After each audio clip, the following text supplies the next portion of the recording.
Sveiki, Arnoldas klausia. Norėjau paklausti, kaip sumažinti tarpą tarp krūtinės raumenų, kokius pratimus reikėtų daryti. Arnoldai, niekaip nesumažinsite ir paaiškinsiu, kodėl tas tarpas yra.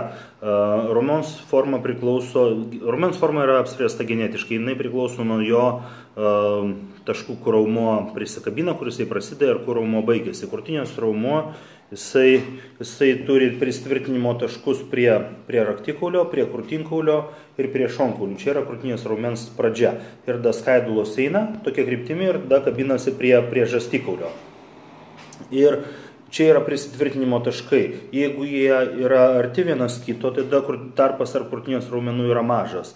Ir nieko daryti nereikia, jisai tiesiog yra mažas. Jeigu prisitvirtinimo taškai yra toli vienas nuo kito, tada tarpas tarp krūtinės raumenų gaunasi didelis. Bet nieko padaryti neįmanoma. Net jeigu jūs atliekate pratimus, kurie yra labiau nukreipti akcentuoti vidurinę krūtinės dalį, tarkime, vietoj štangos spaudimo atliekate hantelių spaudimus, atliekate daug pratimų su lynais, kuriuos atliekant pagrindinis krūvis ir didžiausias krūvis gaunasi judesio pabaigoje, kai krūtinės raumuo yra suspaudžiamas, netgi tada, kai jūs suspaudinėjate krūtinės raumenį, taip vidurinė dalis labiau vystysis, bet tas tarpas nemažės, dėl to, kad tarpas priklauso nuo to, kur yra prisitvirtinimo taškai.